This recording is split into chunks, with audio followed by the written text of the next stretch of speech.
Stella Tours. Tur Anda terpercaya, mengesankan. Stella Tours. Tur Anda semakin indah, menyenangkan. Berbagi kisah bersama Stella Tours.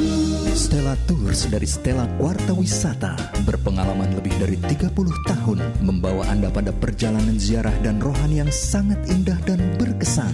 Stella Tours melayani lebih sungguh, melangkah lebih jauh. Stella Tours. Tur Anda semakin indah, menyenangkan. Berbagi kisah bersama Stella Tours. Hubungi 021 8779 4878 atau www.stellatours.com. Oke, baik. Selamat malam Bapak Ibu semua. Terima kasih sudah hadir malam hari ini. Puji Tuhan, kita boleh bertemu lagi di dalam acara kita Blessing from the Promised Land. Dan ini adalah pertemuan kita yang ke-17. Tidak terasa ya, kita sudah bersama-sama selama 17 minggu di dalam acara ini. Kita akan segera mulai, Bapak Ibu. Maaf, tadi ada sedikit gangguan teknis. Kita akan segera mulai acara kita malam hari ini dengan doa. Silakan, Pak Oni. Mari kita tundukkan kepala kita berdoa. Sekali lagi kami datang kepadamu mengucap syukur untuk kesempatan yang Tuhan berikan kepada kami melalui virtual Holy Land ini. Kami berdoa dalam nama Tuhan Yesus, Engkau yang memberkati, Engkau yang ada di tengah-tengah kami, yang menolong kami, baik kami yang ada di Zoom maupun yang ada di YouTube, baik yang dilihat sekarang ataupun waktu yang akan datang.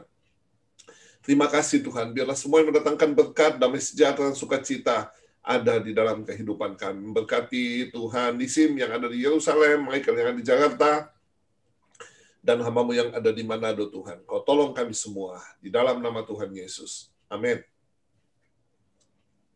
Amin. Baik, terima kasih Pak Honi untuk doanya untuk kita semua. Kita akan segera mulai acara kita malam hari ini.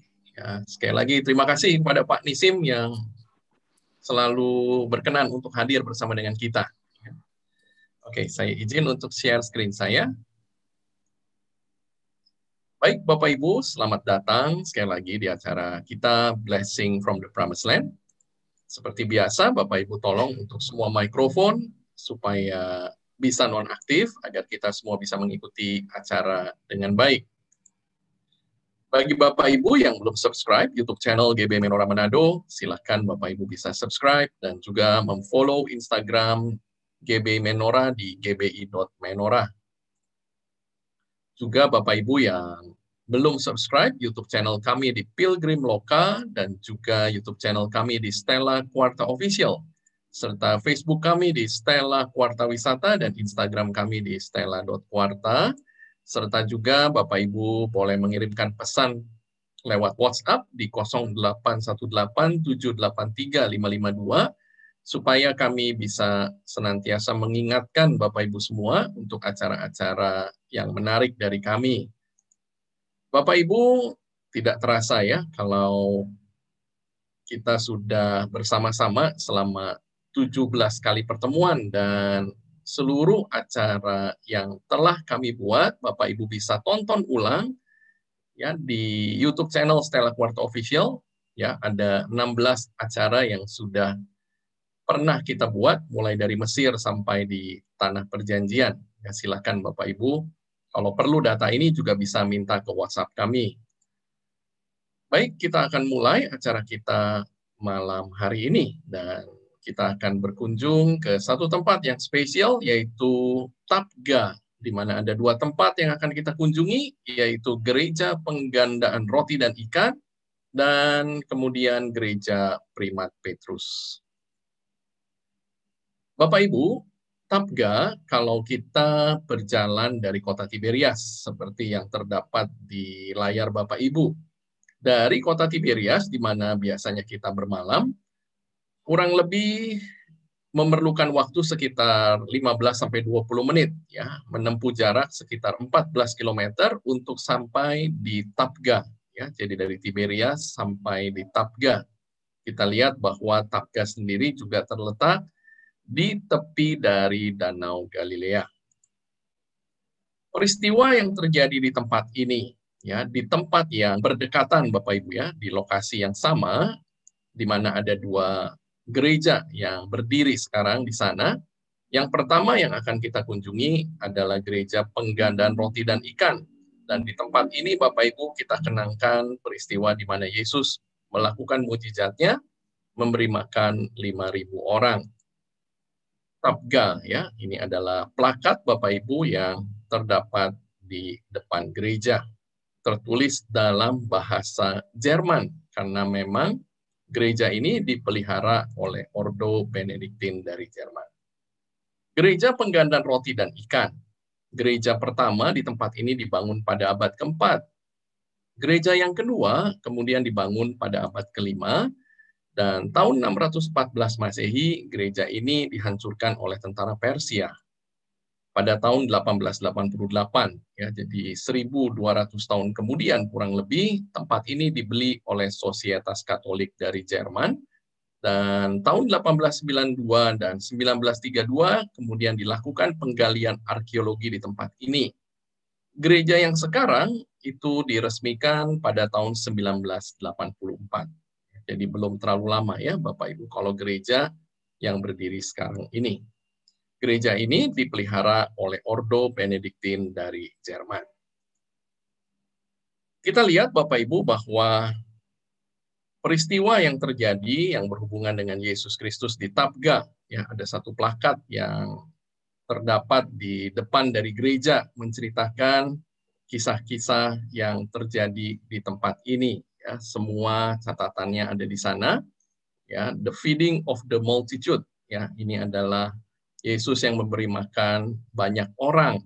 Tertulis di dalam Matius, ya, kemudian di dalam Markus, dan juga di dalam Lukas, dan juga di dalam Yohanes. Jadi luar biasa ya Bapak Ibu, kalau 4 penginjil itu semuanya menceritakan mengenai peristiwa yang terjadi di tempat ini. Ya, kita kemudian juga bisa lihat Bapak Ibu, ini adalah peta Galilea di waktu zaman Yesus. Ya, kita bisa lihat di tepi dari Danau Galilea, ya, di sini yang berwarna biru, itu terdapat kota-kota yang berdiri pada saat itu, ya, Tiberias yang namanya masih sama sampai hari ini. Kemudian ada Magdala, ada Genesaret, ya, kemudian ada Kapernaum, ya, kemudian ada juga Korazim, ya, ada Betsaida, ada Gergesa, ya, dan tempat-tempat yang lain juga tertulis di sini. Ya, kemudian juga di sini tertulis bagian wilayah pembagiannya pada saat itu, ya, ada wilayah Dekapolis, kemudian ada wilayah yang berwarna pink di sini adalah wilayah Tetrarchy of Philip, ya, di mana ada satu tempat juga yang penting yang akan kita kunjungi di dalam virtual kita juga, yaitu Kaisaria Filipi. Gereja di Tabga, Bapak Ibu ya, tadi sudah saya rangkum di depan mengenai peristiwa-peristiwa atau sejarah dari gereja yang berdiri di tempat ini. Ya, kemudian di sebelah kanan ini menceritakan mengenai maket atau peta dari gereja di Tabga. Ya, kita bisa lihat Bapak Ibu bahwa gereja yang sekarang itu dibangun dengan orientasi yang sedikit berbeda dengan gereja yang dibangun pada abad ke-4 dan abad ke-5. Kalau kita masuk ke dalam gereja di Tabga, kita masih bisa melihat di beberapa bagian yang diberi kaca, ya, fondasi-fondasi dari gereja abad ke-4, abad ke-5.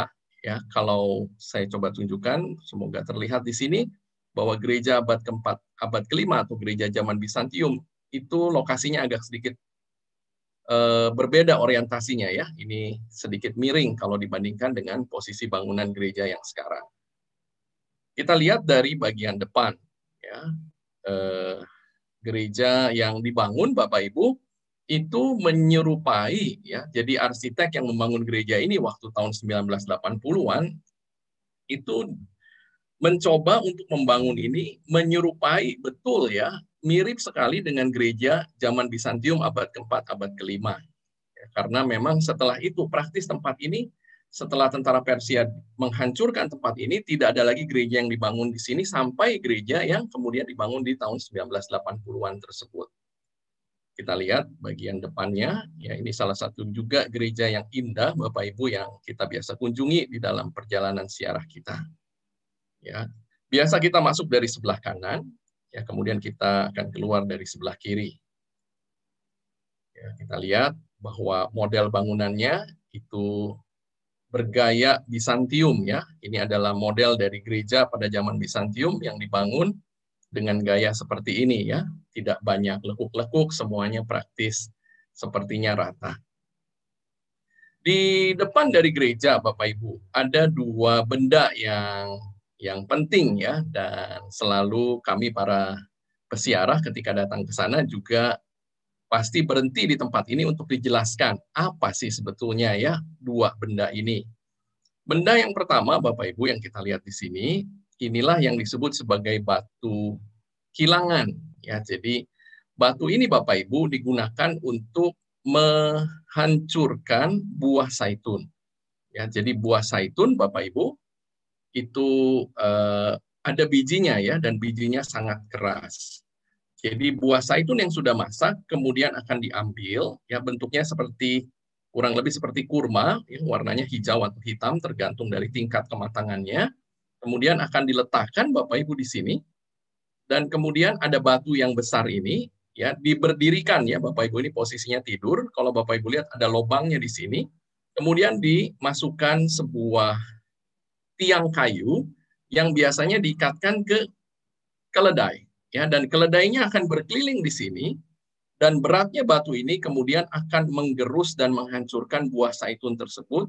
Tetapi karena bijinya yang keras, maka hanya buahnya saja yang hancur. Ya, bijinya kemudian mereka pisahkan. Hancurannya tersebut, Bapak Ibu, mereka akan tempatkan di dalam karung-karung. Kemudian dibawa ke benda yang kedua, ya, yaitu untuk pemerasan. Jadi diletakkan kayu di sini, Bapak Ibu, ya, bisa lihat mungkin di gambar yang berikut lebih jelas. Nah, ya, diletakkan kayu di sini, kemudian karungnya akan ditumpuk, kemudian akan diletakkan kayu lagi di atasnya setelah beberapa tumpuk dari karung yang berisi dari gilingan buah zaitun tersebut. Kemudian akan diberikan pemberat di kiri dan kanannya. Kalau Bapak Ibu lihat ada seperti celah di sini, ya. Mungkin di gambar yang sebelumnya lebih jelas. Celah inilah yang kemudian, ya, mereka akan berikan pemberat dengan tali, dan perlahan, Bapak Ibu, beratnya dari pemberat tersebut akan memeras karung-karung tersebut sehingga akhirnya akan keluar minyak zaitun. Ya, minyak zaitunnya kemudian akan ditampung di lubang ini, ya, dan kemudian mereka ambil. Nah, perasan yang pertama, Bapak Ibu, itulah yang mereka gunakan untuk kegiatan-kegiatan keagamaan pada saat itu, ya. Itu adalah perasan yang disebut extra virgin olive oil, ya, perasan yang sangat bagus. Kita masuk ke dalam, Bapak Ibu, kita lihat ada satu taman kecil yang indah di bagian depan dari gereja. Kemudian kita masuk ke bagian dalamnya, ya. Inilah interior bagian dalam dari gereja Penggandan Roti dan Ikan.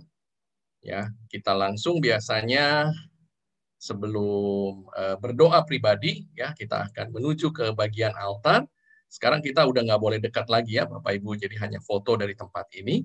Nah, yang penting di sini adalah satu batu yang berada di bawah altar. Ya, ini adalah batu yang dipercaya tempat di mana Yesus pada saat itu duduk dan kemudian melakukan mujizat penggandaan roti dan ikan. Sebuah mosaik yang sangat terkenal, Bapak Ibu, yang ada di gereja ini dan kita sering lihat di mana-mana, ya, adalah mosaik yang menggambarkan mengenai 2 ikan dan 5 roti, ya, mengingatkan akan kisah tersebut. Dan mosaik ini, Bapak Ibu, dari abad ke-4, abad ke-5. Ya, jadi kita bisa bayangkan bahwa warnanya semua masih bagus, ya, setelah 1.500-1.600 tahun ada di tempat ini. Ya, kalau kita lihat, Bapak Ibu, seniman yang membuat mosaik ini itu hanya menggambarkan 4 roti di sini. Karena dia mau menggambarkan roti yang kelima adalah roti hidup, yaitu Yesus sendiri. Yang ini kita lihat juga, Bapak Ibu, Ya, biasanya para peziarah juga bisa memasang lilin ya di gereja ini. Baik, Bapak Ibu, sedikit tadi mengenai Tabga. Ya, sekarang saya serahkan mungkin kepada Pak Nisim kalau sekiranya ada yang ingin disampaikan. Silakan Pak Nisim. Ya, terima kasih Pak Michael. Shalom Mike. Pak Pendeta Oni. Mike, Ya Pak, silakan. sebelum Pak Nisim masuk, coba saya mau kirim share screen Google Earth. Nanti Pak Nisim jelasin ya. Oke, saya kasih izin dulu Pak untuk sharing. Ya, silakan Pak Honi. 1 second please.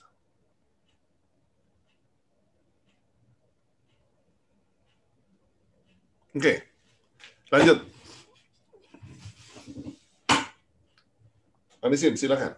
Ya, oke. Ya, terima kasih Pak Pendeta. Shalom Pak Michael. Shalom Bapak Ibu. Shalom Pak Ya, Nisim. gereja 2 ekor dan 5 roti terletak di daerah utara Bapak Ibu. Dan nama yang benar, Tabka Bapak Ibu, nama yang benar namanya Heptapegon. Heptapegon bahasa Yunani artinya 7 mata air. So, Heptapegon menjadi Tabka Bapak Ibu. Karena zaman dulu ada 7 mata air yang mengalir dari dataran tinggi Golan dan Hermon masuk ke Danau Galilea. Dan gereja 2 ekor ikan dan 5 roti terletak di dekat Via Maris, Bapak Ibu. Via Maris bahasa Latin artinya jalan laut. Ada zaman dulu ada jalan yang mulai dari Mesir sampai ke Mesopotamia. Mesopotamia itu daerah Irak sekarang, di mana ada 2 sungai, sungai Efrat dan Tigris. Dan zaman dulu di Via Maris orang bayar pajak Bapak Ibu. Siapa yang jalan atau naik keledai atau unta dari Mesir ke Mesopotamia atau Mesopotamia ke Mesir, di jalan Via Maris ada berapa tempat yang orang bayar pajak Bapak Ibu. Salah satu tempat ada dekat Kapernaum, tidak terlalu jauh dari gereja ini Bapak Ibu. Dan gereja pertama di tempat ini Bapak Ibu dibangun oleh orang Yahudi dari kota Tiberias, namanya Yosef. Yosef HaKumas. Apa artinya Kumas? Abad keempat, Kaisar Konstantinus Agung, Bapak Ibu, tahun 312, kurang lebih tahun 312, dia kasih nama Kumas. Kumas artinya teman, the friend. Karena dia bangun gereja dan Konstantinus Agung panggil dia Kumas, the friend, Yosef the friend, Yosef HaKumas. Dan gereja pertama dibangun oleh Yosef, Bapak Ibu. Dan gereja yang kedua, abad kelima dibangun oleh Martirius. Martirius itu secara uskup Bapak Ibu. Martirius dan tahun 614 orang Persia itu Iran sekarang Bapak Ibu. Orang Persia menghancurkan semua gereja di Tanah Suci. Kecuali gereja kelahiran Yesus di kota Bethlehem Bapak Ibu. Dan mereka hancur semua gereja bukan karena agama, karena abad keempat, abad kelima, abad keenam selalu ada perang Roma Bapak Ibu melawan Persia. Siapa empire yang terbesar. Tapi ini hanya politik Bapak Ibu. So dan mozaik yang tadi kita lihat di dalam gereja salah satu mozaik yang paling indah di Israel Bapak Ibu. Ini gereja 2 ekor ikan dan 5 roti tempat Yesus melakukan mujizat terletak di Tabka atau Heptapegon. Gereja gereja cantik Bapak Ibu, gereja indah. Ya, silakan Pak Honi. Oke. Suara saya on ya, Michael? Suara Bapak terdengar baik, Pak. Oke, jadi 1 second please. Sebentar, Michael. Oke, silakan, Pak.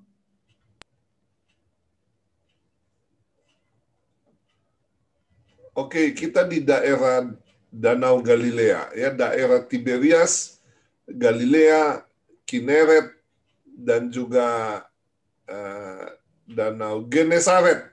Sudah disampaikan oleh Michael minggu yang lalu. Nah, kalau kita lihat tempat-tempat ini ya, ini Migdal ya, Migdal atau Magdala. Masih ingat Maria Magdalena? Maria dari Migdal, ini daerahnya dia ya. Ini adalah Kapernaum dan kota-kota yang ada di sekitar Danau Galilea, termasuk juga Korasim, kota yang dikutuk. Dan ini adalah Betsaida ya, Betsaida yang sedang dalam penggalian, yang belum menjadi objek wisata sampai terakhir kita ke sana tahun lalu. Sekali lagi saudara-saudara, bahwa Israel ini adalah negara yang membentang ya, dari selatan ke utara, dari Laut Merah yang ada di sini sampai ke utara di Gunung Hermon, kira-kira 500 km panjangnya. Kecil saja, batasnya adalah seperti ini. Nah, ini dia. Sebelah kanan ini adalah Jordania, di selatan ini adalah Sinai, di bawah ini adalah Saudi Arabia, di utara adalah Lebanon, lalu kemudian Syria ya, ada di sebelah kanan atas.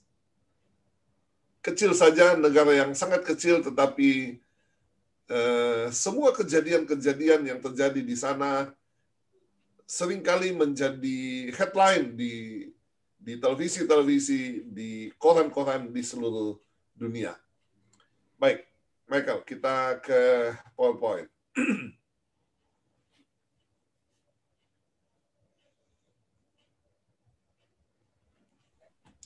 Ya, nah, silakan. tempat yang kita kunjungi tadi sudah disampaikan, saudara-saudara, tentang sebuah tempat yang namanya Tabgah.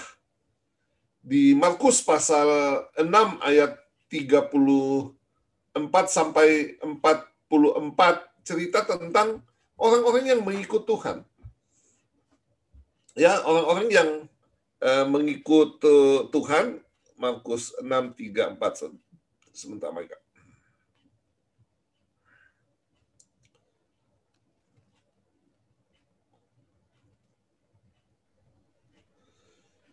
Dikatakan di Markus 6 ayat 34, ketika Yesus mendarat, ia melihat sejumlah besar orang banyak.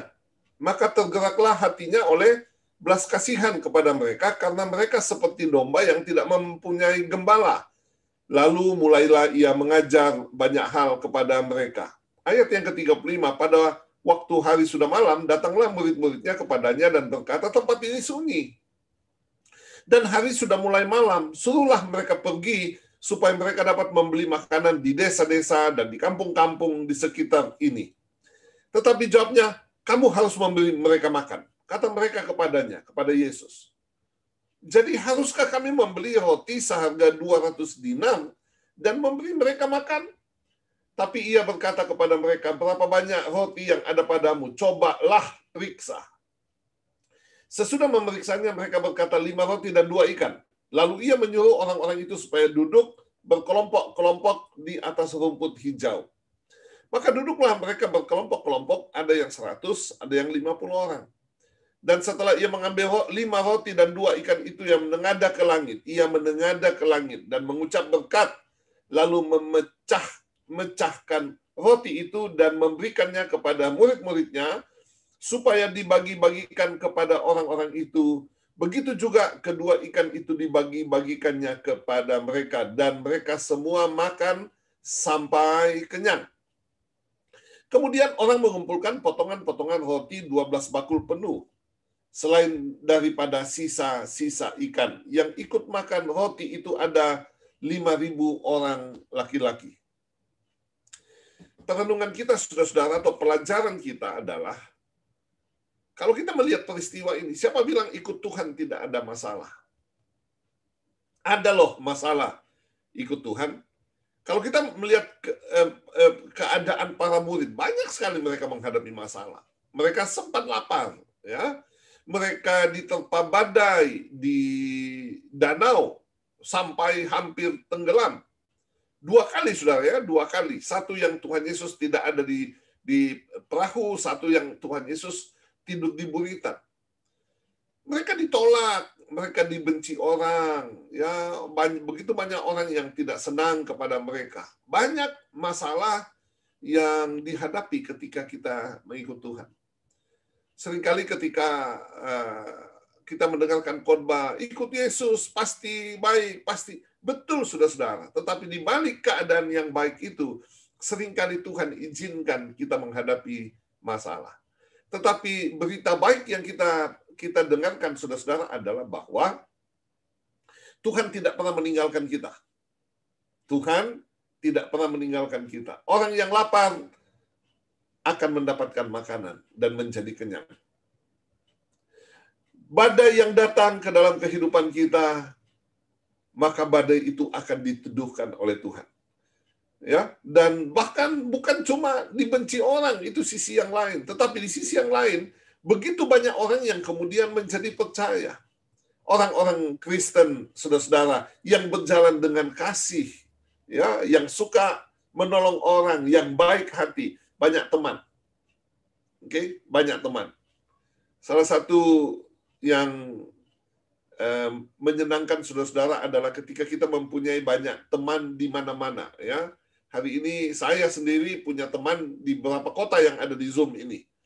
Termasuk yang ada di Yerusalem, Pak Nisim ada di Yerusalem, Pak Michael yang ada di Jakarta. Saya menikahkan anak di Makassar. Pak Nisim datang loh, dibela-belani datang dari Yerusalem untuk menghadiri pernikahan anak saya. Untungnya anaknya Pak Nisim semua kalau tidak salah sudah menikah, jadi saya tidak perlu membalasnya. Oke? Kita menjadi orang percaya banyak, ya, banyak menjadi berkat bagi orang lain dan memiliki banyak teman. Nah, coba kita lihat cerita tentang penggandaan 5 roti dan 2 ikan ini. Bagaimana Tuhan menyelesaikan masalah kelaparan ini? Ingat saudara-saudara, 5.000 laki-laki, belum termasuk perempuan dan anak-anak. Ini big number, jumlah yang besar. Tidak mungkin, saudara, kita buat pesta 1.000 orang hadir. Sudah bisa bayangkan, kalau kita buat pesta 1.000 orang hadir, waduh, itu makanannya luar biasa banyaknya. Ini kurang lebih dari 10.000 orang, ya, yang akan makan. Dan kalau kita memperhatikan zaman sekarang, ya, saya tidak tahu zaman yang lalu. Kalau hari ini kita pergi ke gereja, lebih banyak perempuannya. Lebih banyak perempuannya. Saya tidak tahu zaman Tuhan Yesus, apakah lebih banyak perempuan yang mengikut Tuhan atau tidak. Yang jelas saudara adalah bahwa jumlah yang akan diberi makan ini besar sekali. Padahal kalau kita melihat, ya, sikap para murid ini sangat pesimistis. Di ayat yang ke-35 mereka mengatakan, tempat ini sunyi dan hari sudah mau malam. Dari mana kita bisa mendapatkan makanan? Pesimis. Mereka sangat pesimis. Oleh sebab itu, sikap mereka adalah mereka datang kepada Tuhan dan membujuk Tuhan supaya menyuruh mereka pergi. Ya, menyuruh mereka pergi. Enak sekali, saudara, ya. Betul-betul jalan keluar yang sangat gampang. Saya belajar begini, sikap para murid ini. Mereka berjalan, yang pertama, mereka berjalan dengan Yesus dan melihat banyak mujizat yang tidak masuk akal. Tetapi saat itu logika mereka masih tetap dominan. Sekali lagi, saudara-saudara, mereka sudah berjalan dengan Tuhan Yesus dan melihat banyak sekali mujizat. Banyak sekali mujizat yang tidak masuk akal. Tetapi sekarang ketika mereka menghadapi persoalan ini, logika mereka masih jauh lebih dominan. Yang kedua, mereka mau memakai jalan pintas. Suruhlah mereka pergi. Persoalan selesai. Kan kalau semua orang-orang ini pergi, terserahlah, nanti mungkin ada yang pingsan di jalan, ada yang masalah di jalan. Sudahlah. Ya, mereka tidak mau menanggung persoalan orang lain. Ini sikap para murid yang ada pada waktu itu. Yang ketiga, yang keempat adalah mereka lupa bahwa Tuhan mau datang untuk melayani. Ya, Tuhan datang untuk melayani dan mereka semua yang ikut Tuhan ini adalah pelayan. taruhlah di dalam hati saudara-saudara, ketika kita menjadi orang percaya, maka Tuhan mau kita menjadi pelayan, melayani orang lain. Sikap para murid ini, saudara-saudara, benar-benar tidak menunjukkan bahwa mereka itu adalah pelayan yang tidak boleh kita teladani. Nah, kita lihat bagaimana sikap Tuhan. Ayat 34, yang pertama adalah di ayat yang ke-34, hati Tuhan itu penuh dengan belas kasihan. Penuh dengan belas kasihan. Saudara-saudara, inilah legacy, ya, inilah warisan yang Tuhan berikan kepada gereja, yaitu kasih. Bahwa kita harus mengasihi orang lain. Ya. Yang kedua adalah Tuhan mau murid-murid ini bertanggung jawab. Maka di ayat yang ke-37 Tuhan mengatakan kamu harus memberi mereka makan. Ya, kamu harus memberi mereka makan. Saudara-saudara, kita lihat yang ketiga adalah Tuhan mau memakai potensi yang ada untuk menyelesaikan persoalan. Jangan pergi mencari pertolongan dari luar. Jangan pergi mencari bala bantuan dari luar. Apa yang ada padamu hari ini, itulah yang akan dipakai oleh Tuhan. Saya mau katakan begini, perenungan kita saudara-saudara. Kalau hari ini saudara mempunyai masalah, apa yang ada padamu dapat dipakai oleh Tuhan untuk menyelesaikan persoalan. Tuhan bilang begini, berapa banyak roti yang ada padamu? Cobalah periksa. Bapak Ibu, masalah apa yang kita hadapi hari ini, coba periksa keadaan kita. Ya, ada sesuatu yang ada pada kita yang dapat menjadi jalan keluar bagi masalah yang sedang kita hadapi. Cobalah periksa. Ya, perenungan kita, pelajaran kita adalah, mari kita mau teliti potensi kita. Klik Michael. Mari kita mau teliti potensi kita. Talenta kecil, no problem. Tidak masalah. Hari ini kita melakukan pekerjaan yang sepertinya masih kecil, tidak masalah. Pada satu hari, ketika kita menanam 1 biji jagung, pada satu hari akan menjadi 3 tongkol. Talenta kecil tidak masalah. Tuhan Yesus saja melayani mulai dari 12 murid. Ya, 12 murid. Dia tidak langsung mulai dari sekian ribu orang. Klik Michael. Tetapi kemudian, saudara-saudara, bilangan itu bertambah dengan sangat cepat. Ya, beribu-ribu orang menjadi begitu banyak orang yang percaya sampai hari ini. 3,3 miliar orang yang percaya Yesus adalah Tuhan. Kita lihat sikap Tuhan. Tuhan menyuruh mereka duduk berkelompok, 50, 100 orang. Saya bayangkan begini, saudara-saudara. Mungkin ada yang tanya kepada Petrus, kita disuruh duduk untuk apa ya?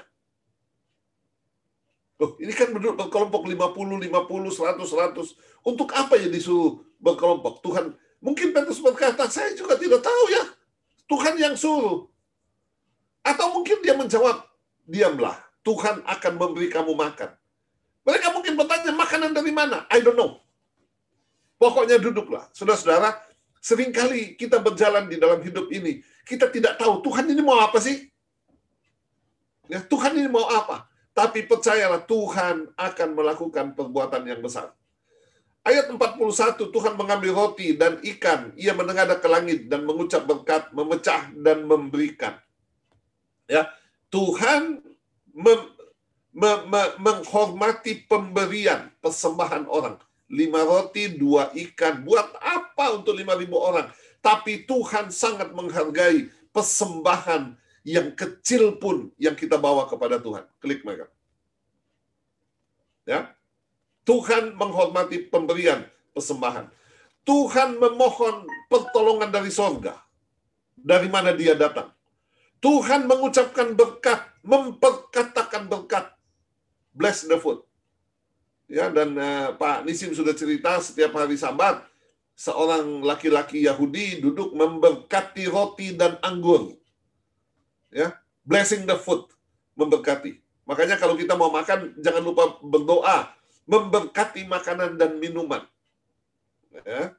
Dan kemudian Tuhan melepaskan, membagi-bagikan. Dan Alkitab bilang begini, akibatnya apa? Saudara-saudara, ayat 42, mereka makan sampai kenyang, bahkan sisanya masih ada 12 bakul.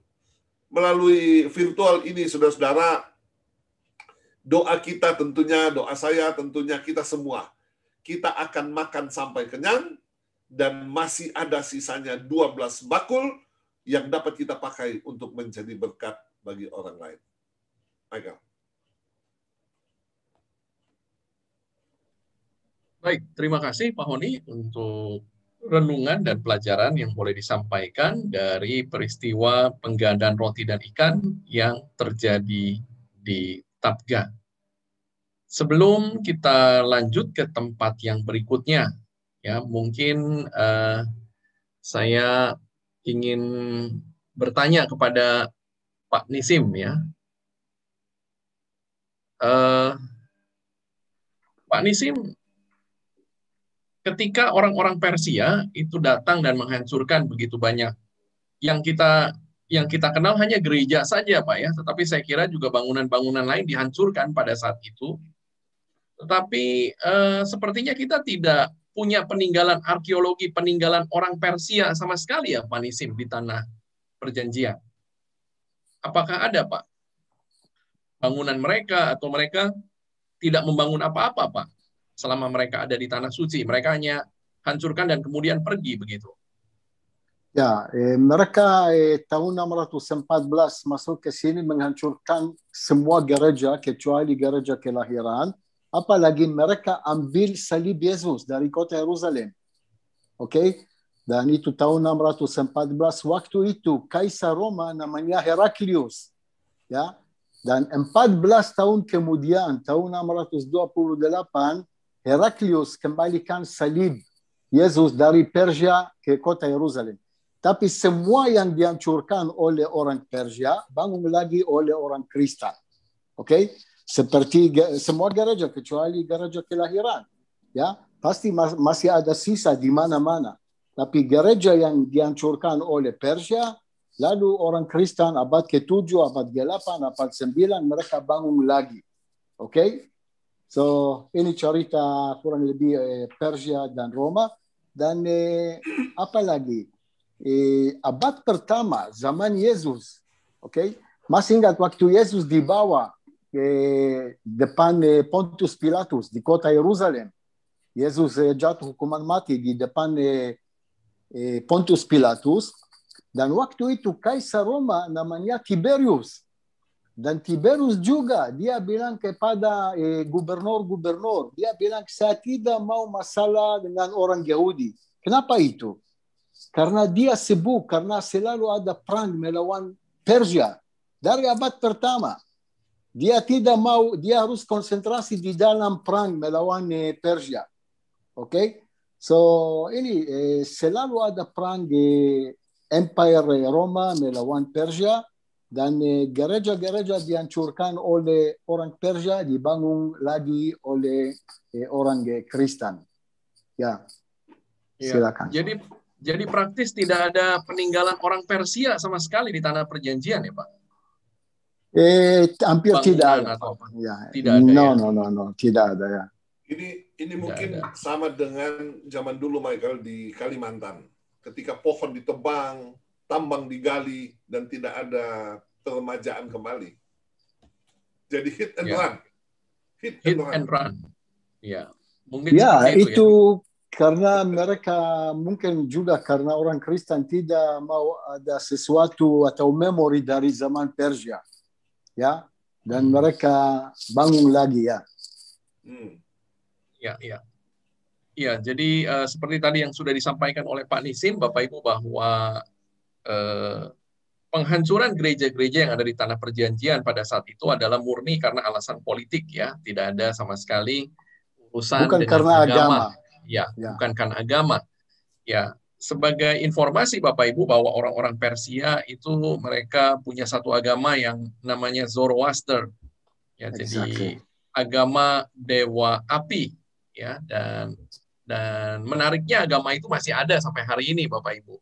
Ya, salah satu orang yang sangat terkenal pengikut Zoroaster itu adalah almarhum Freddie Mercury, ya, Bapak Ibu mungkin kenal, penyanyi Queen, ya. Dia waktu meninggal itu dia dimakamkan dengan upacara agama Zoroaster. Ya, saya kira saya sendiri belum tahu seperti apa agama ini, masih mesti baca-baca lagi ya Bapak Ibu mengenai Zoroaster.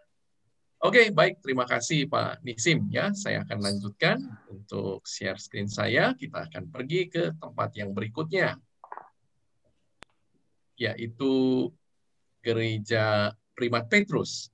Dari Gereja Tabga, Gereja Penggandan Roti dan Ikan, Bapak Ibu, ya, kita kalau berjalan kaki kurang lebih hanya sekitar ya sebetulnya 600 meter sudah sampai di gerejanya yang ada di tepi danau ya, tetapi kalau dari pagar ke pagar itu ya mungkin 100 meter saja ya Bapak Ibu, dekat sekali. Sebetulnya bersebelahan saja Bapak Ibu, dan mungkin di masa yang lalu sebelum terbagi menjadi dua bagian seperti sekarang, tempat ini adalah satu lokasi yang sama ya. Bahkan abad keempat ada pesiarah yang datang ya, sudah ada pesiarah ya Bapak Ibu yang datang ke tempat ini dan membuat sebuah tulisan. Dia bilang bahwa di dekat tempat di mana Yesus mengadakan mujizat yang pertama, itu ada satu tempat di mana di sana ada batu, dia bilang. Ya, ada batu tempat Yesus makan pagi ya bersama dengan para murid saat itu setelah kebangkitan. Jadi lokasinya bersebelahan saja. Peristiwa yang terjadi di tempat ini ya Bapak Ibu, seperti yang ada di layar Bapak Ibu, adalah Yesus yang makan pagi bersama dengan para murid ya. Di sini ada tujuh murid Yesus yang bersama dengan Yesus hari itu. Gereja Primat Petrus, Bapak Ibu, gereja pertama dibangun pada abad keempat di tempat ini. Kemudian gereja yang sekarang, Bapak Ibu, dibangun pada tahun 1933. Ya. Dan gereja ini dipelihara oleh Ordo Fransiskan. Ya, satu plakat Bapak Ibu yang ada di sisi samping dari gereja, ya, tertulis dalam bahasa Latin ini Sacellum Primatus Sancti Petri ya. Sacellum ini artinya adalah shrine atau tempat suci ya dari Primat Petrus atau Saint Peter Primacy. Nah, kita biasanya walaupun berdekatan jaraknya Bapak Ibu, tetapi umumnya kita naik bis ya. Jadi mungkin 1 menit tidak sampai kita naik bis. Baru naik bis dari gereja Tabga, kemudian 1 menit, belum 1 menit, bahkan kita sudah harus turun lagi di gereja yang berikutnya, karena lokasinya hanya bersebelahan. Dan tertulis di pelang yang ada di depan gereja, Custodia Terra Santa. Ya, Custodia Terra Santa itu adalah penjaga tanah suci. Tabga, ya, ini adalah tempatnya. Church of the Primacy of Saint Peter, ya, gereja Primat Petrus. Dan tertulis juga di situ ada Mensa Christi, yang artinya adalah meja Kristus. Gereja ini Bapak Ibu juga gereja yang indah, yang terletak di tepi Danau Galilea. Ya, ini foto yang saya ambil dari arah danau ke arah gereja. Ya, mungkin sekarang, ya, menurut informasi dari Pak Nisim, kalau Danau Galilea permukaannya sudah naik 5 meter, mungkin batu ini sudah terendam nih. Iya, Pak Nisim. Mungkin airnya sudah sampai sini, Pak. Pak Nisim ya, masih mute? Airnya, ya. Airnya sampai sini ya? Masih di sini, sampai di tangga batu waktu kita turun, ya. Ini, ya, exactly. Oh, ya, sampai di sini ya. Berarti. Ya. Sampai di sini, ya. Bapak ya. Ibu bisa bayangkan ya, kalau sekarang airnya... Kan, tahun 99 kan kita ke sana airnya di sini kan, di tangga. Ya, betul. Ya. Saya pernah sekali juga, mungkin bersama Pak Honi ya, waktu itu kita nggak bisa turun ke sini karena airnya sampai di sini ya. Airnya sampai di sini. Tetapi apakah pernah Pak Nisim selama ini gereja sampai banjir, Pak Nisim? Pernah ya, tahun 1992. Ya, maksudnya gereja ini terendam air? Hampir di dekat pintu yang masuk gereja ya. Tahun 1992 ya. Ya ini, tapi sekarang juga ya. Kalau di foto ini, Bapak Ibu, permukaan laut itu 212 di bawah permukaan laut. Sekarang itu 205 meter di bawah permukaan laut. Artinya naik hampir 6-7 meter ya. Oke. So bagus, puji Tuhan ya. Puji Tuhan. Jadi bisa kita bisa mandi lebih banyak ya. Ya, Bisa berenang ya. Oke, baik Bapak Ibu, ya. Jadi biasanya di tempat ini kita akan lakukan selain mengunjungi gereja, di mana di dalamnya ada satu batu karang yang dipercaya Bapak Ibu sebagai tempat di mana Yesus makan pagi bersama para murid. Ya, karena itu kemudian tertulis di depan batu tersebut sebuah plakat di dalam bahasa Latin, yaitu Mensa Christi, yang artinya adalah meja Kristus. Ya, karena ini adalah tempat Yesus makan pagi bersama para murid. Ya, gereja Bapak Ibu dibangun dengan batu vulkanik, ya, batu basalt yang berwarna hitam. Dan gereja ini kecil saja ya Bapak Ibu, untuk kemudian tentunya mengcover atau melingkupi batu yang penting ini. Kita lihat dari luar lagi Bapak Ibu, dari arah yang lebih dekat ya. Batu karang yang ada di dalam itu bersambungan Bapak Ibu dengan batu karang yang ada di luar. Karena itu di sini terlihat bahwa ini diberikan pagar ya, supaya para peziarah tidak naik ke sini. Tetapi batu ini kita bisa pegang ketika kita ada di dalam gereja yang tadi tertulis Mensa Christi. Ya, ini ada satu tulisan Bapak Ibu yang ada di samping yang tertulis bahwa di dalam namanya saya akan lemparkan jalannya ya. Ini dari Lukas pasal yang kelima ya, kutipan yang disampaikan oleh Petrus saat itu. Nah, di sini juga Bapak Ibu, satu peristiwa penting terjadi, yaitu Yesus yang menyerahkan tongkat gembala kepada Petrus ya. Karena itu ada satu patung di tempat ini yang sangat indah ya, digambarkan di patung ini Bapak Ibu. Ya, digambarkan di patung ini Bapak Ibu bahwa Yesus yang sedang mengutus Petrus ya, mengutus Petrus untuk menggembalakan domba-dombanya. Kita lihat Bapak Ibu, ini tepi pantai dari Danau Galilea di mana biasanya kita turun dan bisa pegang air. Ya, satu-satunya kesempatan Bapak Ibu di dalam perjalanan ziarah kita di mana kita bisa memegang air Danau Tiberias adalah di dekat gereja ini. Jadi satu pengalaman yang indah juga ya, kalau kita bisa berada di tepi pantai Danau Galilea, ya, danau yang masih sama sejak 2000 tahun yang lalu, bahkan sebelumnya ya, tentunya sejak jutaan tahun yang lalu Bapak Ibu ketika terbentuknya danau ini. Ya, kita lihat ini foto dari kejauhan Bapak Ibu. Ya, jadi kalau biasanya kita naik kapal ya mengarungi Danau Galilea, kemudian kita juga akan lewat gereja ini ya, dan kita bisa foto gereja ini dari arah laut ya. Kalau biasanya kita foto dari sana. Jadi kurang lebih ini airnya sampai di sini nih Bapak Ibu ya, sekarang ini sampai di dekat pagar ini. Ya, tinggi sekali ya. Bisa dibayangkan ini mungkin mungkin ada kurang lebih sekitar 100 meter Bapak Ibu ya dari gereja ini sampai di tepi pantai di saat foto ini diambil. Oke ya, ini foto saya bersama dengan Pak Honi, hidup salah satu grup bersama dengan Pak Honi ya. Ini tahun 2019 ya. Kita biasanya juga selalu senang untuk berfoto di tempat ini dengan latar belakang Danau Tiberias. Kita lihat di belakang Bapak Ibu, ini adalah dataran tinggi Golan ya. Nanti dalam virtual kita beberapa waktu ke depan kita juga akan sampai di tempat ini waktu kita pergi ke Gunung Hermon dan ke kota Kaisaria Filipi. Ya, di tempat ini juga Bapak Ibu biasanya kita melakukan ibadah ya. Ini tempat yang juga spesial Bapak Ibu. Ya, kita lihat di belakang Pak Honi ada gambar Yesus bersama dengan Petrus ya, mosaik Yesus bersama dengan Petrus. Dan juga di sini ada gambar Paus Paulus ke-6 Bapak Ibu yang dalam siarahnya ke tanah perjanjian, ke tanah suci juga datang di tempat ini ya, dan digambarkan Paus Paulus ke-6 di dalam mosaik ini sedang mencium batu yang ada ya, yang tadi diberi nama Mensa Christi. Kemudian juga kadang-kadang kita ibadah di satu teater yang ada di depan gereja ya. Kita juga biasa melakukan di tempat ini ya. Ini juga waktu itu bersama dengan Pak Honi dengan topi koboynya.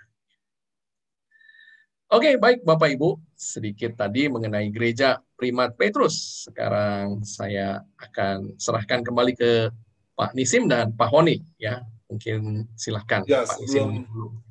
saya dulu, nanti Pak Nisim akan menjelaskan tentang 153 ya. Oke, silakan Pak Honi. Ya, jadi Yohanes pasal 21 ayat 1, boleh diklik. Kemudian Yesus menampakkan diri lagi kepada murid-muridnya di pantai Danau Tiberias, dan ia menampakkan diri sebagai berikut. Nah, pelajaran yang saya pelajari, saudara-saudara, adalah yang pertama, Tuhan menepati janji. Karena di Markus pasal 16 ayat yang ke-7, ketika perempuan-perempuan datang ke kubur Yesus, mereka mendapati kubur itu kosong. Tetapi ada 2 orang malaikat Tuhan di sana yang mengatakan bahwa aku mendahului Yesus, mendahului kamu ke Galilea. Jadi Tuhan menepati janji dengan para muridnya melalui perkataan dari para malaikat itu. Pelajaran yang kedua adalah Tuhan tidak meninggalkan mereka. Yang ketiga, Tuhan bertanggung jawab atas panggilannya. Ya, memanggil mereka untuk meninggalkan segala sesuatu, jalan mereka, rumah mereka, keluarga mereka, dan dia berkata, ikutlah aku. Tuhan bertanggung jawab atas panggilannya. Yang keempat adalah Tuhan memperhatikan Petrus yang sudah menyangkal. Karena Markus pasal 16 ayat yang ke-7 ini mengatakan, pergilah, beritahukanlah kepada murid-murid dan kepada Petrus. Spesial sekali, saudara-saudara, namanya Petrus disebutkan. Kenapa? Sebab Petrus baru saja menyangkal Tuhan di Yerusalem, ya, sebelum ayam itu berkokok. Dan Petrus adalah orang yang kalah, orang yang patah, orang yang merasa salah, yang telah menyangkal Tuhan. Itu sebabnya Tuhan ingat kepada dia. Beritahulah kepada murid-murid dan kepada Petrus, aku mendahului kamu ke Galilea. Nah, peristiwa yang terjadi di Danau Galilea. Ayat yang kedua, klik. Di pantai itu berkumpul 7 orang. Ya, tadi sudah ada lihat gambarnya. Ya, saya tidak pernah menemukan gambar yang Michael temukan ini loh. Padahal saya banyak mencari di Google. Siapakah yang ada di tepi danau pada waktu itu? Simon Petrus, Thomas, yang disebut Didimus, klik Michael. Ya, Nathanael dari Kana, lalu kemudian Yakobus dan Yohanes, ini anak-anak Zebedeus, dan 2 murid yang lain. Saya tidak tahu siapa ini karena Alkitab tidak menceritakannya. Ya, Yakobus saudaranya yang bersaudara dengan Yohanes yang menulis kitab Yohanes ini. Lalu ayat yang ketiga dari cerita Yohanes 21, Petrus berinisiatif untuk mencari ikan. Dia mengambil satu inisiatif untuk pergi menangkap ikan. Pertanyaannya, apakah perbuatan Petrus ini salah? Perenungannya, saudara-saudara, adalah Petrus bertindak karena belum ada perintah dari Tuhan. Setelah kebangkitan, ya, no vision yet. Belum ada visi. Sehingga dia tidak tahu apa yang harus dia lakukan. Ya, perenungan bagi kita, saudara-saudara, adalah Anda harus punya mimpi di dalam hidup ini. Supaya Anda tahu apa yang Anda lakukan. Ya, tanyalah kepada Tuhan, saya menjadi dosen, tujuan saya apa? Saya menikah, tujuan saya apa? Saya menjadi pengusaha, tujuan hidup saya apa? Dia belum mendapatkan perenungan, belum dapat perintah dari Tuhan setelah kebangkitan. Sehingga dia kembali ke hidup lamanya. Klik. Ya. Dan jika dia melupakan panggilannya sebagai murid Yesus, itu salah. Oke? Pasti dia salah. Nah, lalu kemudian teman-temannya ikut, tetapi mereka semua sepanjang malam mencari ikan, tetapi mereka gagal. Mereka tidak berhasil. Ayat yang keempat. Yohanes 21 ayat yang keempat. Tuhan Yesus datang di pantai, tetapi mereka tidak mengenal Dia.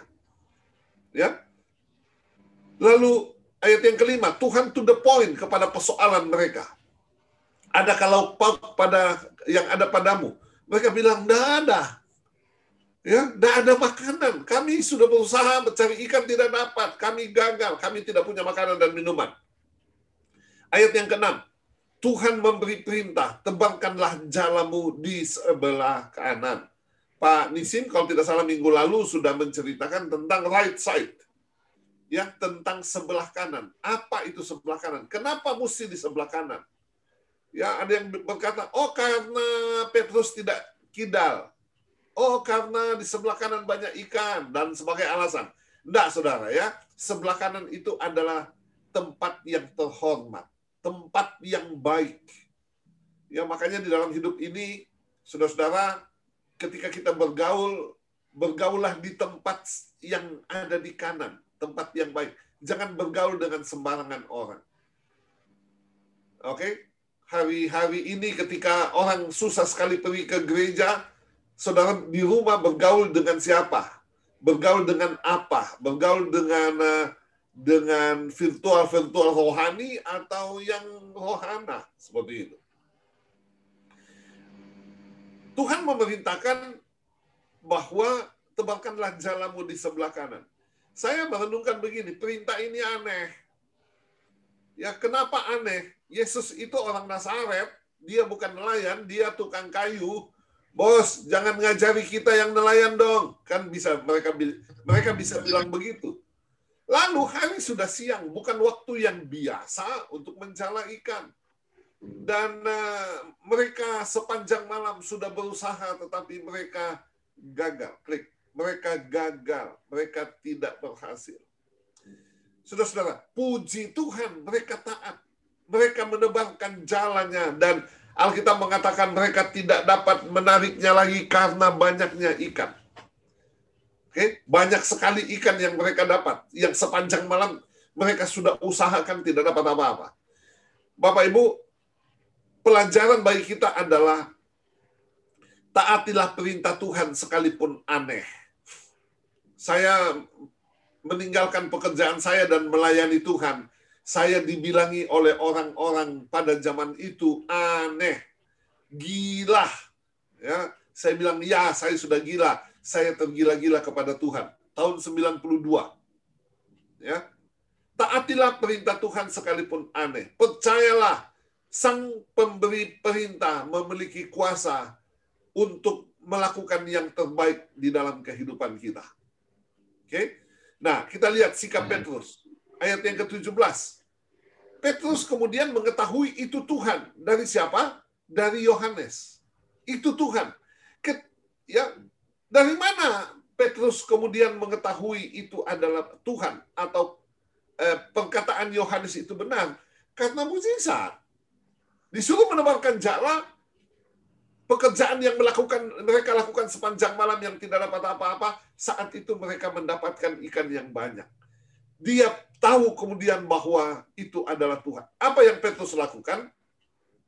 Dia mengenakan pakaiannya dan terjun ke danau. Kenapa dia mengenakan pakaiannya? Untuk menutupi ketelanjangannya.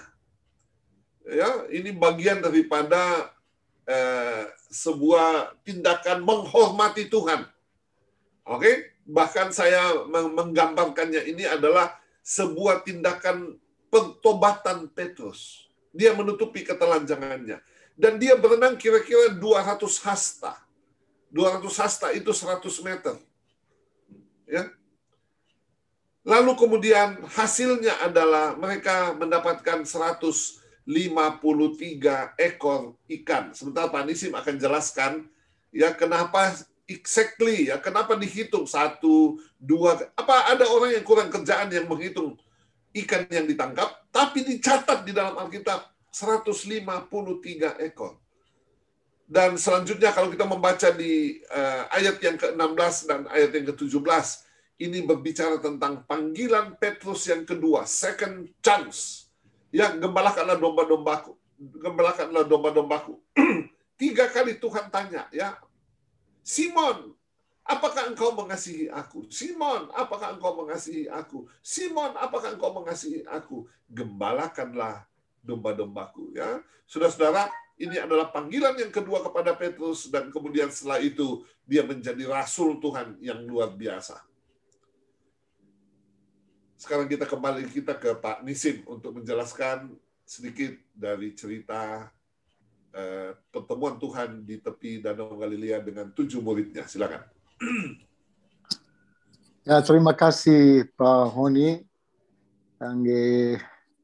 Ini salah satu tempat yang Yesus melakukan mujizat, Bapak Ibu. Tadi Pak Honi baca dari Injil Yohanes pasal 21, yang Tuhan Yesus bilang kepada murid-muridnya, tebarkanlah jalamu di sebelah kanan perahu. Dan Pak Honi sudah menjelaskan artinya sebelah kanan. Sebelah kanan di agama Yahudi artinya lebih baik, Bapak Ibu. Dari mana kita tahu itu? Ada bukti di kitab Mazmur, pasal 118 ayat 15 sampai 17. Dan tempat ini, Bapak Ibu, tempat di mana Tuhan Yesus berjalan di atas air. Ya, kita baca di Alkitab, ini tempat di mana Yesus berjalan di atas air. Dan lalu mereka angkat berapa? 153 ekor ikan. Kenapa 153, Bapak Ibu? Kenapa tidak 20 atau 200? Karena di Alkitab, Bapak Ibu, selalu ada arti.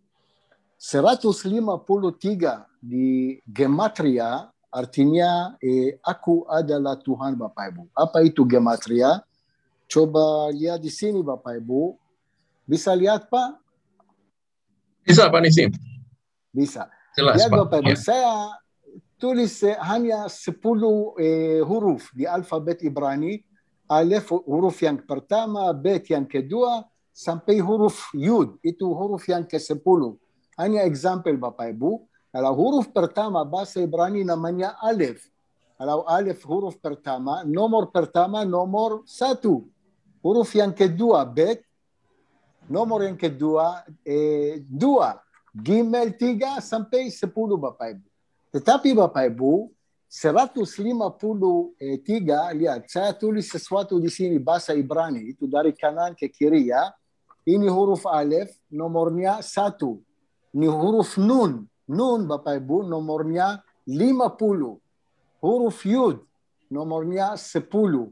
Lagi Alef 1, Lamet 30, Vav 6, Hei, nomornya 5, Yud, nomornya 10, dan Mem, nomornya 40. Artinya setiap huruf punya apa itu angka, Bapak Ibu. So saya tulis sesuatu di sini dan lihat 1 plus 50 plus 10 itu berapa? 61 ya? 61. Ya. Lagi 1 plus 30 plus 6 plus 5 plus 10 plus 40 itu 92 ya. 92 Bapak Ibu dan 61 itu berapa? 153. Jadi Tapi bacanya apa? ini Ya. bacanya ini Ani Elohim. Elohim. Ya, apa saya tulis di sini Bapak Ibu? 153 di gematria artinya Ani Elohim. Ani Elohim artinya aku adalah Tuhan, Bapak Ibu. So 153 ada arti. Ya, di Alkitab selalu ada arti, Bapak Ibu. 153 artinya aku adalah Tuhan. Dan dan selalu ada arti di Alkitab, Bapak Ibu. Sebelah kanan, aku adalah Tuhan. Pada hari ketiga yang kemarin kita bicara tentang Kana yang di Galilea. Dan ini Bapak Ibu, ini luar biasa Bapak Ibu. 153 persis, bukan 154 atau 152. Karena hanya 153 di gematria dapat kata atau dua kata Ani Elohim. Aku adalah Tuhan. So ini Bapak Ibu. 153 ekor ikan. Ani Elohim. Bahasa Ibrani Ani artinya aku, saya. Elohim artinya Tuhan. Tapi bukan saya yang di Tuhan, Bapak Ibu. Hanya Luar biasa, ya. saya Nisim, ya. Ya. Oke. Oke, terima kasih Pak Nisim sudah jelaskan dengan sangat Sama-sama. baik ya mengenai arti dari angka 153, yaitu adalah satu tradisi ya di dalam budaya Yahudi yang namanya gematria, yaitu bahwa mereka mempunyai angka untuk setiap alfabet yang mereka punya ya. Jadi menarik sekali ya Bapak Ibu, dengan kita mengetahui hal ini, jadi kita semakin mengerti apa yang tertulis di dalam Alkitab. Oke, baik Bapak Ibu, saya ingin memberikan kesempatan untuk bertanya kepada Bapak Ibu semua. Silakan Bapak Ibu bisa menyalakan mikrofonnya. Sekiranya Bapak Ibu ingin menanyakan sesuatu dari apa yang telah kami sampaikan di dalam siaran virtual ke Tabga malam hari ini. Silakan.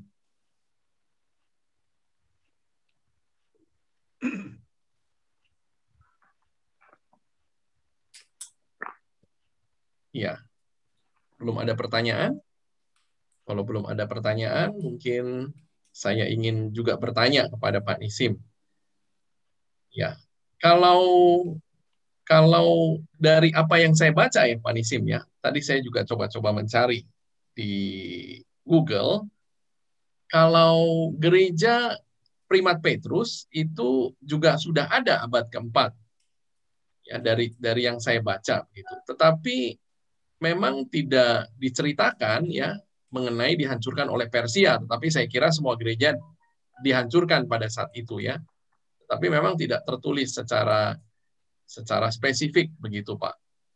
Mungkin Pak Nisim tahu mengenai hal ini, mengenai gereja Primat Petrus? Oh, itu ada sisa atau itu gereja dibangun abad keempat ya. Tapi tidak ada list gereja apa dihancurkan oleh Persia. Hanya sejarah bilang semua gereja dihancurkan oleh Persia. Kecuali gereja kelahiran di Bethlehem ya. Betul. Ya, itu ya. Berarti memang tidak ada catatannya ya. Hanya kita tahu bahwa seluruh gereja kecuali gereja kelahiran Yesus di Bethlehem dihancurkan. Ya. Kemudian Pak Nisim tadi mengenai Tabga juga ya. Kalau selama ini saya belum sempat bertanya juga, kalau batu kilangan yang ada di depan gereja itu memang juga umurnya sudah tua Pak Nisim, atau dibawa dari mana ya? Itu dibawa dari daerah Galilea di atas, tapi itu batu kilangan dari abad keempat. Oh, batu itu pun dari abad keempat? Ya, dari abad keempat, tapi dibawa dari Galilea di atas. Karena zaman dulu, abad kedua, ketiga, keempat, ada banyak sinagoga, rumah ibadah Yahudi di Galilea. Dan hampir dekat atau setiap sinagoga ada batu kilangan itu. Dan yang ada sekarang di gereja di Tabka, itu batu dibawa dari Galilea di atas. Tapi ini asli dari abad keempat. Dan apalagi ada di situ, apa itu yang di mana di baptisterium juga ada di situ. Itu juga dibawa dari tempat lain. Ingat waktu kita masuk gereja di sebelah kiri, sebelum kita masuk di mana ada tulisan. Ya, itu baptisterium, tempat baptisan ada di sebelah kiri, itu juga dibawa dari daerah lain. Oh, oke. Wah, di dalam gereja toh Pak? Di dalam gereja? Di luar. Waktu kita ada kios, di mana ada kios? Ya, sebelahnya kios. Di sebelah, waktu kita mau masuk dari pintu atau pintu utama, di mana ada tulisan heptapegon, ada tulisan heptapegon. Di sebelah kiri ada baptisterium yang kecil, tapi baptisterium tempat baptisan ya Katolik ya, itu juga dibawa dari tempat lain ya. So batu kilangan itu juga dibawa dari daerah lain. Ya, kalau 7 sumber air yang dimaksud dengan heptapegon Pak Nisim, itu masih ada sumber airnya, 7-7-nya. Tinggal satu, Pak. Hanya Tinggal satu. Di Oh, mana oke. di gereja Primat Petrus, waktu kita masuk gereja Primat Ya, Petrus, ya. kita turun lewat tangga batu, di sebelah kiri ada itu, ya, tinggal satu. Zaman dulu ada 7, tapi sudah kering, ya. Yang lain sudah kering, ya. Iya. Hepta, Jadi Bapak Hepta, Ibu, Pegon, ya. ya. Jadi Bapak Ibu tadi kalau kita di dalam Alkitab mendengar mengenai kata batu kilangan, yang dimaksud adalah batu yang tadi ya, yang saya sudah sempat Ya, sampaikan, ya, batu yang ya, digunakan untuk menggiling zaitun. Ya, itulah ya, itu yang Yesus katakan ya, untuk diikatkan kepada leher orang yang menyesatkan anak-anak ya. ya, Batunya ya. seperti itu dan dilempar ke dalam laut, karena memang juga kalau di situ kita bisa membayangkan lokasinya tidak terlalu jauh dari danau. Ya. Ya, Pak Nisim, ada satu hal juga yang saya ingin tahu ya. Sebetulnya waktu zaman Yesus, permukaan Danau Galilea kurang lebih tingginya juga sama ya Pak Nisim ya. Tidak seperti Laut Mati yang semakin menyusut begitu. No, tinggi karena ada bukti yang tadi kita baca di Alkitab, 200 hasta. 200 hasta itu kurang lebih 100 meter ya dari pantai, yang mereka sudah bisa dapat 153 ekor ikan. Artinya itu sudah dalamnya ya, itu di dalam. Ya, artinya ada banyak air ya. Yang kalau berapa tahun yang lalu tadi Pak Michael sudah bicara tentang danau pantai di Danau Galilea yang berapa tahun yang lalu itu jauh 100 meter ya, bisa jalan kaki 100 meter sampai air ya. Ya. Dan zaman dulu, zaman Yesus, laut Danau Galilea tinggi, ada banyak air ya. Oke. Ya, bisa bertanya. Jadi lebih tinggi ya. Silakan Pak Feng. Ya. Ya. Terima kasih Pak Nisi, mungkin bisa jelaskan. Kalau dulu kan zaman perjanjian lama itu, kalau kita lihat perjalanan bangsa Israel keluar dari tanah Mesir menuju ke tanah yang dijanjikan, itu kalau tidak salah makanannya itu daging melulu. Nah, pada zaman Yesus kok dirubah menjadi ikan? Mungkin ada sejarahnya Pak Nisim bisa menjelaskan. Tidak pernah disinggung makan daging kalau Tuhan Yesus memberi makan hanya ikan dengan roti begitu. Apakah Waktu makanan sehat atau bagaimana? No, bukan. Karena waktu anak-anak Israel keluar dari Mesir di padang gurun tidak ada laut, tidak ada ikan, Pak. Ada mana? Ya, ada mana yang turun dari langit ya. Tapi zaman Yesus, Pak, zaman Yesus itu kalau Yesus beraktif di daerah Danau Galilea, so pasti mereka makan ikan ya. Dan jangan lupa Pak, daerah Danau Galilea, di daerah Danau Galilea, tanah subur. Ada sayur, banyak sayur, ada buah, ya ada semua. Tapi padang gurun Sinai ada apa, Pak? Tidak ada sayur atau, ya. Dan apalagi mereka selalu jalan. Mereka tidak tinggal di tempat untuk berapa hari. Mereka selalu jalan, ya. Ini beda Pak, padang gurun Sinai dan Galilea, Danau Galilea. Ini ya subur sekali ya tuh. Ya, lihat Galilea salah satu tempat yang paling subur di Israel. Galilea di bawah, Galilea di atas, lembah Israel. Kalau daerah Laut Mati, itu Laut Mati Pak, itu setengah jam dari kota Yerusalem. Dan daerah Laut Mati itu daerah kering, tidak ada hujan. Yang ini Laut Mati, lihat tanah di situ warna coklat karena kering, tidak ada hujan. Maksimal 70 mili setahun. Karena itu tidak ada apa-apa di situ ya.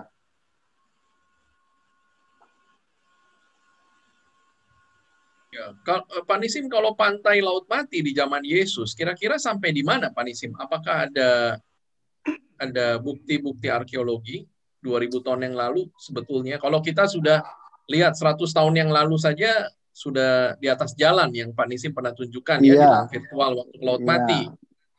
Ya, tapi waktu zaman Yesus, pasti lebih tinggi ya. Karena lihat Pak, daerah Qumran, lihat masih ingat daerah Qumran waktu kita lihat gua tempat ditemukan gulungan kitab suci. Itu warna putih ya, warna putih. Ya. Itu garam.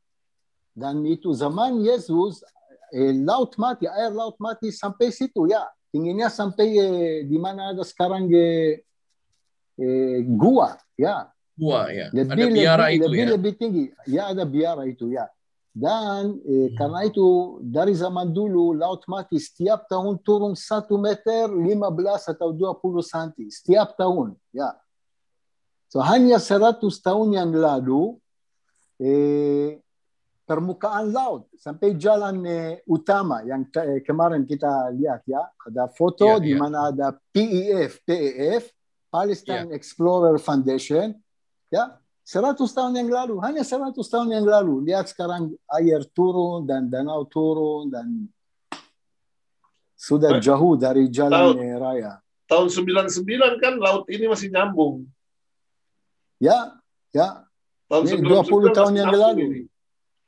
Ya. Sekarang sudah putus.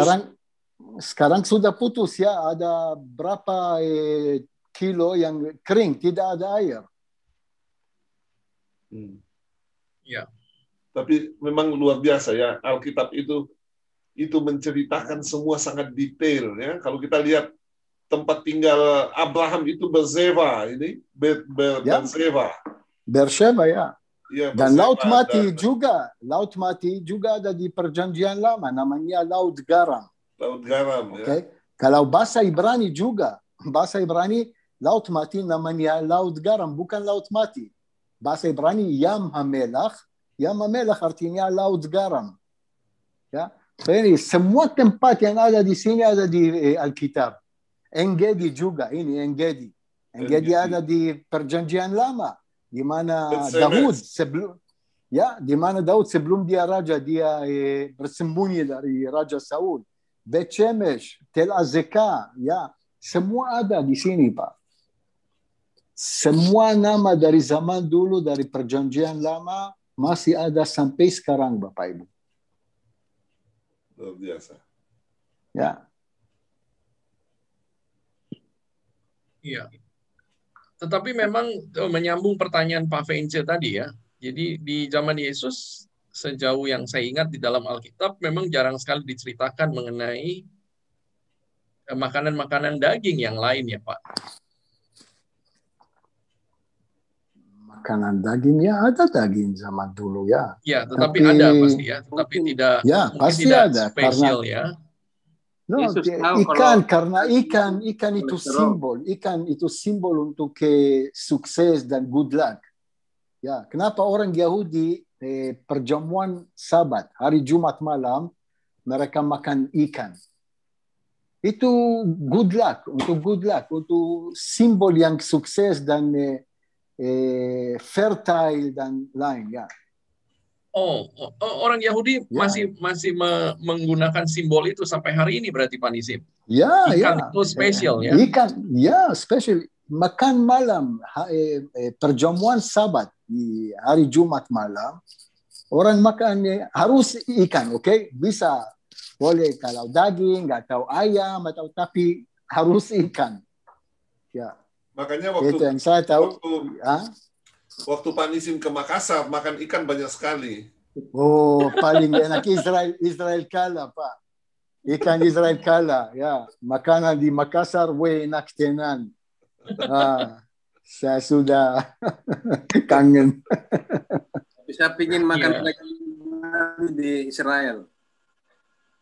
Apa, Pak Vence? Saya pingin makan daging babi di Israel. Oh, ada? Ada, Pak, ada. Babi ada, ya. Walaupun orang Yahudi tidak makan orang Yahudi. Ada banyak orang Yahudi yang makan babi, tapi ada babi di Israel, Pak. Tapi cara masaknya bagaimana ya? Cara masaknya panggang atau apa? No, boleh. Ada banyak restoran di sini yang bisa makan. Karena ada banyak orang Kristen di Israel. Oke? orang Kristen mereka makan babi. Ya. Ya. Pak Nisim, Ada ini banyak. mungkin boleh ditunjukkan lagi tadi Ibu Wahyu bertanya lagi mengenai 153, Pak, yang kertas Pak Nisim tadi. Boleh ditunjukkan lagi? Maaf Pak Michael, saya kepingin tahu kenapa itu ada 10, 50 kok bukan huruf. Ini kan angka ya semuanya, Pak Nisim. Ini huruf, Bu Wahyu. Yang atas ini huruf ya. Itu huruf. Ya, betul. Itu huruf Ibu, itu alif, huruf alif.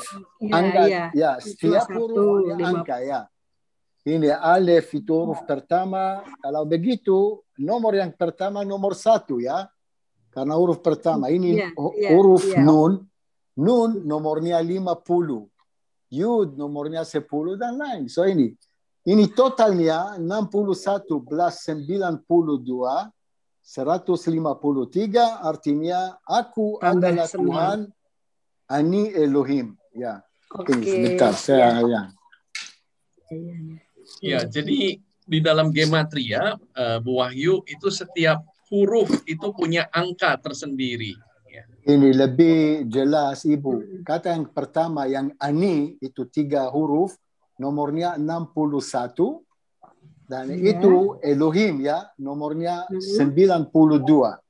So, 61 plus 92, 153. Artinya aku adalah Tuhan. Ya. Dan ayo daftar dulu Ibu, karena kita pasti akan ke Yope, kota Yope juga. Jangan lupa ya Pak Nisim ya, Java ya. Terima kasih Pak Nisim, makasih Pak Michael. Terima kasih Bu Wahyu. Iya. Iya. Jadi Ani itu saya ya dalam bahasa Ibrani. Saya ya. Ani, saya. Elohim ya Tuhan. Ya. Aku ya. Tuhan. Saya Tuhan. Ya. Oke. Ya, terima kasih Pak Nisim. Sama-sama. Iya. Ya. Waktu Allah di semak belukar berkata saya adalah saya, itu bahasa Ibraninya berarti Ani apa Pak Nisim? Dalam bahasa Ibrani. Waktu Musa bertemu, aku adalah aku. Waktu bertemu di semak belukar di kaki Gunung Sinai. Aku adalah aku. Saya tidak mengerti apa kaki Gunung Sinai. Ada apa di situ? Ada burning bush, Pak Nisim, burning bush. Burning bush. Ya, snake. Ya. Bahasa Ibrani ya. Ya, Ya. Ani ya, saya ya. Ya, itu bahasa Ibraninya aku adalah aku, itu jadi Ani apa gitu Pak Nisim? Anihu adalah saya. Anihu ya. Anihu. Okay. Seperti Anihu Elohim, aku dia yang Tuhan, tapi bahasa Ibrani Anihu. Ini Michael. Ya, aku adalah aku. Ya. Ini I am. That I am. I am that I am ya. I am. Aku ya, aku adalah aku ya. Ya. Haya. Iya betul ya, Haya. Mana ya saya? Ini nih. Kecil sekali Pak Honi. Oh kecil ya. Kecil ya. Haya. Saya. Ya, aku adalah aku ya. Anihu. Oke. Ya, bush itu bahasa Ibrani namanya snake. Semak ya, semak. Oke, baik. Oke, baik. Bapak Ibu, kalau tidak ada pertanyaan lain, karena sudah hampir jam 8:30 ya, kita akan akhiri pertemuan kita. Bang Jameson tidak bertanya nih, Bang Jameson. Ada fotonya tadi nih, Bang Jameson. Saya mengikuti saja. Terima kasih Pak Honi, Pak Nisim, Pak Michael. Terima kasih. Terima kasih Pak Jameson. Sama-sama Pak. Ada dokter di sini, Dr. Billy Wage. No question. Silakan ya, Bapak Ibu, kalau ada yang ingin ditanyakan. Oke, baik.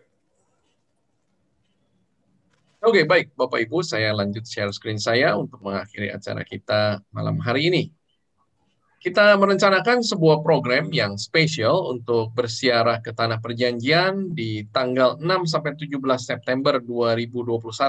Yang kita akan mulai perjalanan kita selama 12 hari dari Mesir sampai ke Tanah Perjanjian. Kota-kota yang akan dikunjungi yaitu Kairo, Gunung Sinai, dan Laut Merah di Mesir. Dan di Israel, Laut Mati, Bethlehem, Yerusalem, Nazaret, Kana, dan Tiberias. Juga termasuk tempat-tempat yang kita kunjungi di dalam virtual kita malam hari ini. Kita berdoa, Bapak Ibu, kita amini bahwa semua sudah aman, semua sudah selesai di bulan September nanti, dan kita sudah bisa lagi bersiarah bersama dengan Pak Honi dan juga Pak Nisim. Minggu depan, Bapak Ibu, kita akan bertemu lagi di dalam Blessing from the Promised Land, dan kita akan mengunjungi Kapernaum dan Bukit Sabda Bahagia. Dua tempat yang masih berdekatan dengan tempat yang kita kunjungi malam hari ini. Catat tanggalnya hari Kamis tanggal 25 Maret jam 7 waktu Jakarta.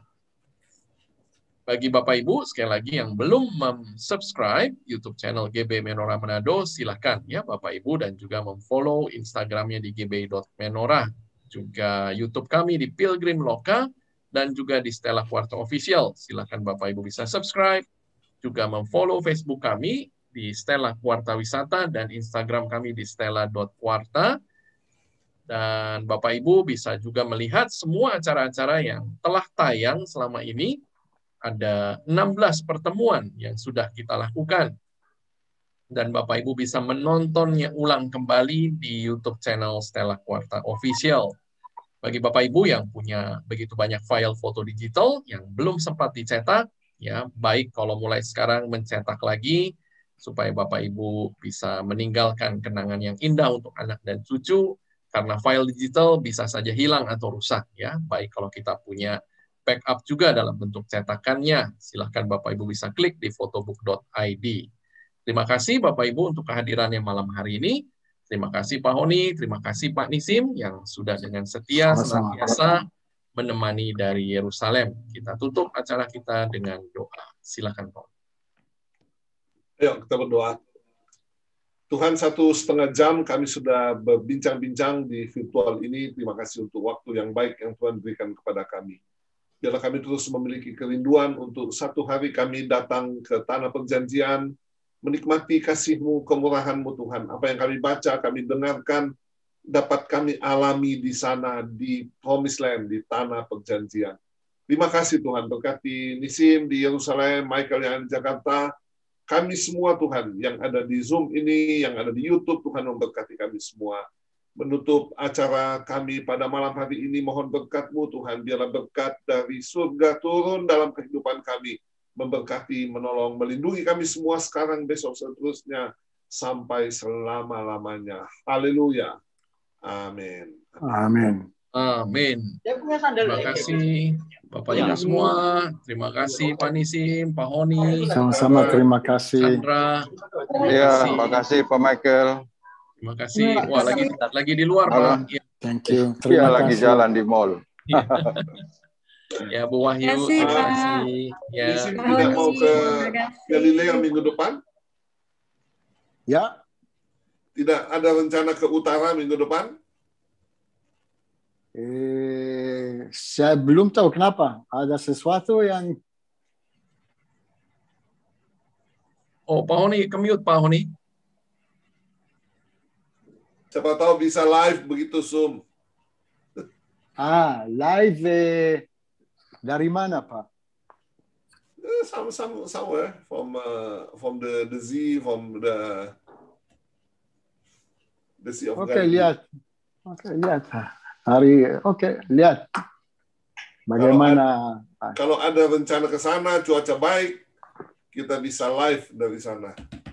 Oke, Pak. Nanti saya infokan ya. Ya.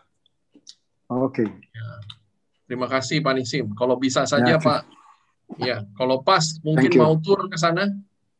Mau tur dengan Touring. Dan sekarang Sama. naik motor dari Yerusalem ke Tiberias itu berapa lama? 2 jam, Pak. Ya. Oh. kurang lebih 2 jam ya.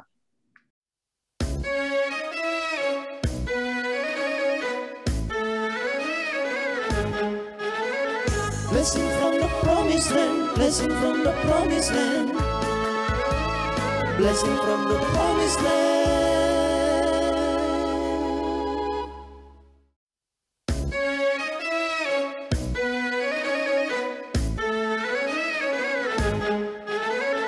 Blessing from the promised land, blessing from the promised land, blessing from the promised land.